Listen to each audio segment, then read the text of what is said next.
I'm the Communications Director for Insomnaic Events, and my goal today is to share a little bit about who Insomnaic is and to communicate that we are taking major steps to fix the concerns and problems that you have all addressed, and to really show that we're committed to this issue. I wouldn't be here if we weren't. So we'll start. And let me know again if you can't hear me in the back, just say something or wave your hand. So here are the things I'll be covering. First, I'm going to talk a little bit about who Insomnaic Events is and our history of events in San Bernardino. Then I will go into the sound overview. I'm going to address the concerns that your community has had, as well as what our plan is for the March 17th event, and the solutions that we've worked to come to and what we're going to be implementing for that show and for any future shows. And then lastly, we'll have our own contact information for you to use. So who is Insomnaic Events? Insomnaic is turning 20 next year. We're a small Los Angeles-based company, founded in 1993.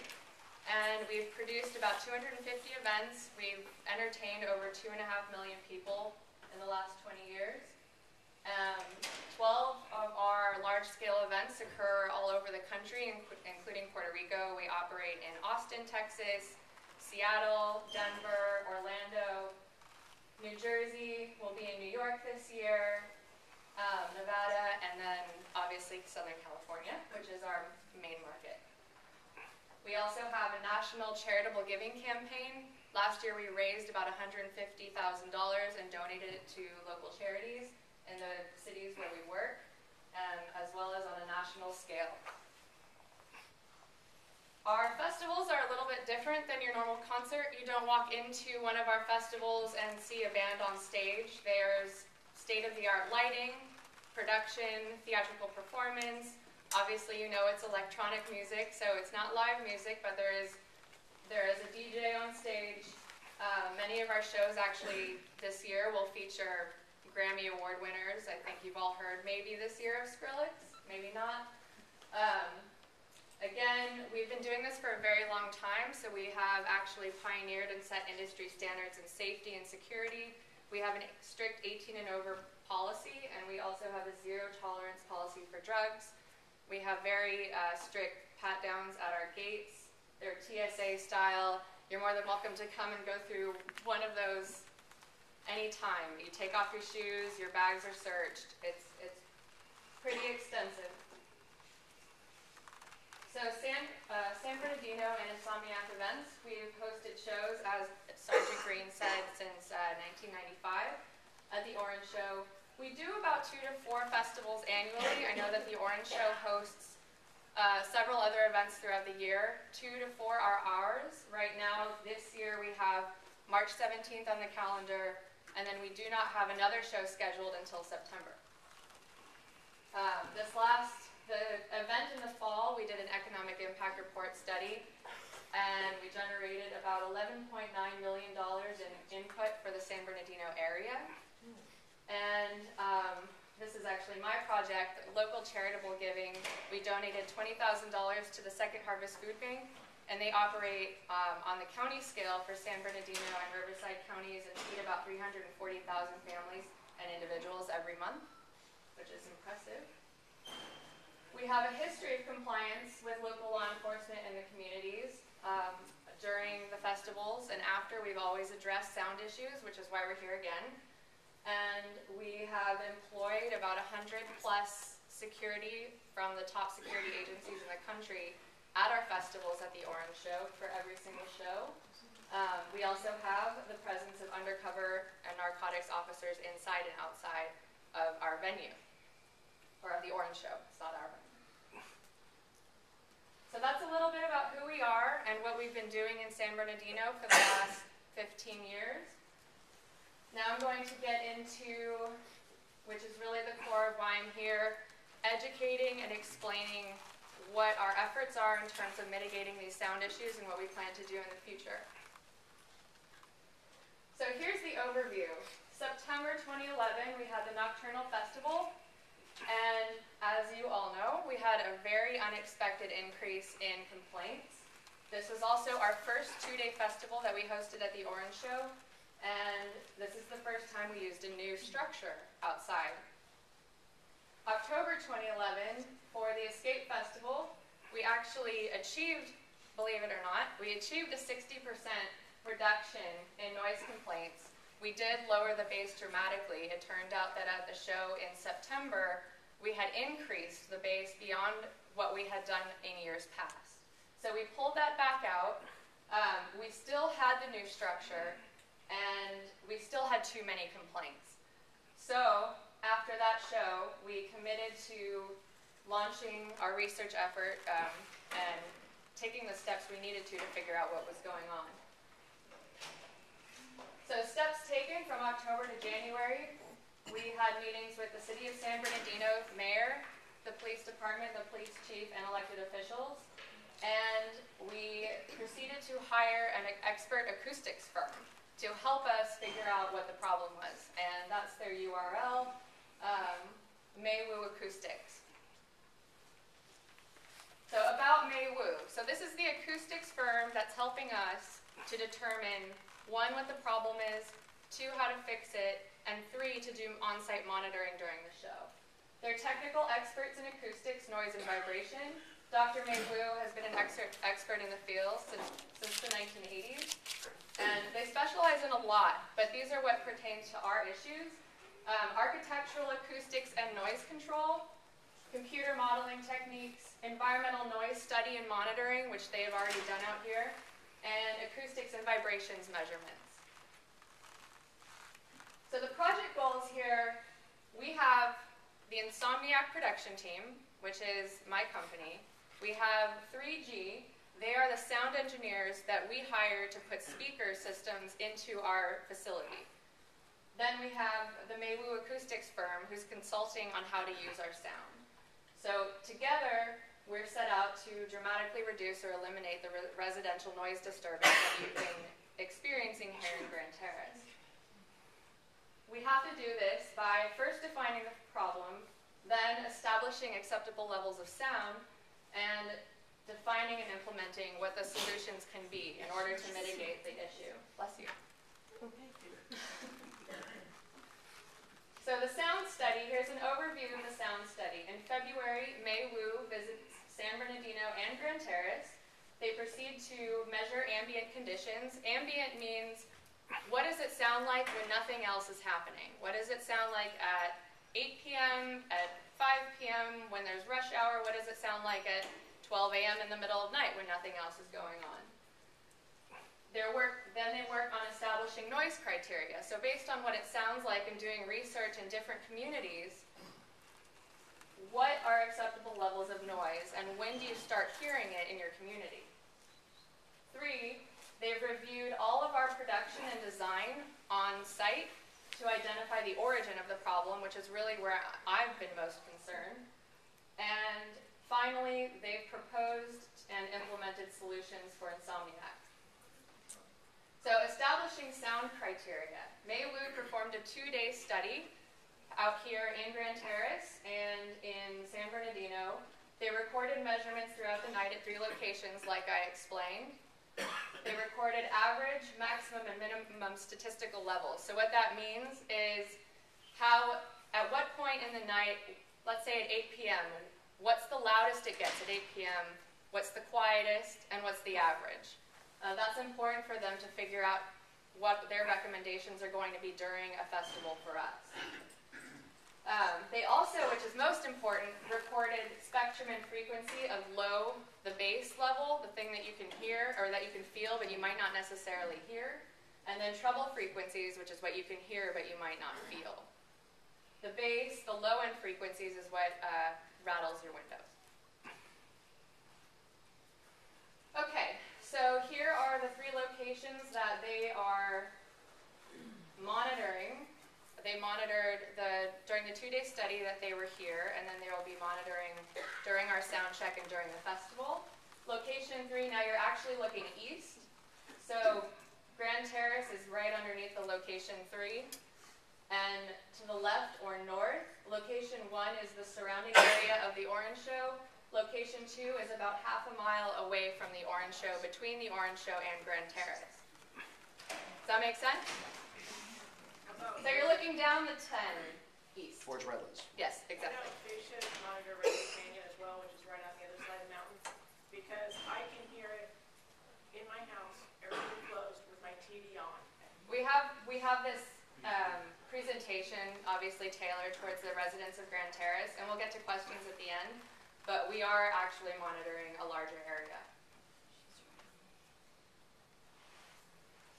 Okay, so establishing sound criteria. We need to provide a baseline to compare what noise is produced by the festival and what noise already exists. So the sound of a passing car on a freeway will have a certain level of sound, and the sound coming out of a speaker may also have the same level of sound, but how we hear them is different. City and county noise criteria have been reviewed. Grand Terrace does not actually have a noise ordinance, so we have volunteered to self-regulate and make sure that we have somebody out monitoring during the event. They've recommended levels. The Maywu has also done research in areas like Indio, California. They deal with the Coachella Music Festival. Other residents and the history of communities around concert venues, because this happens a lot throughout the country, and there's actually a lot of precedent set on how to deal with noise caused by a large event, a concert, a festival. So Maywu and Insomnaic will monitor and self-regulate based on criteria during sound check, which is on that Friday, and the March 17th festival Saturday. And the festival runs from 4 p.m. to 2 a.m. So defining the problem. I think this is a key part to this discussion. Why did the September and October festivals produce more sound complaints? For us, a year ago, we had a festival, same as we always do, we had one sound complaint. We get to September, and we have over 100 sound complaints, which is biggest question is why. We were very, very, very surprised. And then how can we fix this? So taking a look at issue number 1, spring of 2011 on the left-hand side. So that is a year ago. We used what is called a clear span tent on the outside of the festival. If you're familiar with the Orange Show, there are 3 indoor areas, warehouse and convention hall areas. We set up a tent on the outside. This tent was used last year. It's 20 feet high in the middle and 10 feet high on the sides. And we had one complaint. Fall of 2011 in September, what you heard came from this structure, which is called the megastructure, and it's 50 feet high in the middle and 20 feet high on the sides. So a structure like this takes significantly more sound to fill, and that is a big issue for sound travel. Not only is it higher, so it's permitted to travel farther, but it also requires a lot more sound to go in it to make it sound correct to the fans. So issue number 2, the type of sound system used by our sound company, 3G. I've touched on this just now, but a larger system in September was used to fill the megastructure, and they had actually, for that show, added quite a bit of bass. So October 2011, due to the nature of the sound complaints, we asked 3G to reduce or cut out the 25% at the bottom of the sound spectrum in order to remove the bass. More of the complaints we received on the October show were of, interestingly enough, you could hear vocals. Some people could hear vocals. I know that there was still the bass and vibration complaints, but interestingly, there was something weird going on with weather, or I don't know, but you could definitely hear it. But the sound system was still the same size. We did not reduce the size of the sound system. We were still using that structure. So solutions. Based on the recommendations from Maywu, we've agreed to implement the solutions that change on-site production for us. They change the previous sound design, and then they implement live monitoring of the event, which allows us to make real-time adjustments. Changing this on-site production means eliminating the megastructure. This is a big issue for us because our fans now have come to expect a higher production quality. They expect a bigger structure because we provided it twice before. And we're eliminating that because we think it's more important to be able to be a good neighbor, to be here, to alleviate the stress on the police department. So we're pulling it out. We're returning to the clear span tent, and we're also reducing the effective size of the tent. So what that means is if you have a 700-foot tent, we're only putting sound to the 500-foot mark. After that, we're not worried about sound. And that's the southern end, by the way. So this may be a little bit of a mouthful, but this is a review of all of the solutions that we're implementing for the March 17th event. First, as we discussed, eliminating the use of the megastructure. This reduces volume and the distance sound can travel. 2, reducing sound level in southern 200 feet of the structure, as well as the overall sound level inside the tent. I know a lot of concerns, even just speaking with a few of you before the presentation, have been on the bass heavy end. And we're reducing that and we're keeping that out and really hoping that that works. Number 3, there's been incredible advancements in technology and sound, and we've been able to take advantage of that by using a system now that focuses on the crowd. So if you go to a concert, I'm sure you've all been to some kind of concert, the speakers are up and they're facing outward. So that allows sound to travel forward. But for our events, that's not necessary. We have a tent, we have fans inside the tent, and the music should be focused on them, not outside of the tent. So the speaker system now is oriented toward the fans in a way that reduces the travel beyond the tent. I'm not a scientist, I wish I could explain more, but our acoustics firm is working really hard on this. 4, we're collaborating with the acoustics experts and our sound engineers in-house to implement appropriate point of origin sound and bass levels. So this is adjusting how loud it actually is at the speaker when it comes out. 5, we will be measuring and monitoring sound check. Mei Wu will assist in this process, regulating at all 3 locations. They will be in Grand Terrace, they will be in the surrounding cities, wherever we've received complaints, they will be monitoring, and they will also be in the direct vicinity of the Orange Show. And lastly, live monitoring of the festival. So with a team on the ground outside of the Orange Show, we're able to communicate back and forth via radio if there are issues. They'll have meters, and they'll be able to tell us what's going on. But above and beyond that, we've also set up a similar hotline so that when and if, hopefully we don't have to, but if we do receive sound complaints, they'll come directly to us on site and we can make adjustments. So concluding comments, Insomnaic has been functioning out here for a long time, and we understand that San Bernardino is not Grand Terrace, but we do want to be good neighbors, and we're committed to finding a solution. We've invested a lot of resources in finding a solution that allows us to get to a place where we're pleasing both the community and the fans. Lastly, if you have questions beforehand, the email address is the best way to go. This is sound@insomniac.com. And then during the event and during the sound check, we have a dedicated sound hotline, and that number is below. Right there.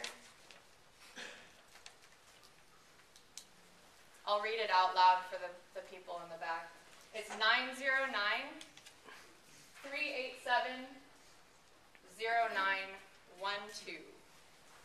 And the email address is sound@insomniac.com. Before and after the festival, the email address is the best way to get in touch with us. The hotline will be forwarded to one of our office lines after the event. And I think I covered everything. I really hope that we addressed most of your concerns tonight, and Sergeant Green is going to go ahead and start with some questions.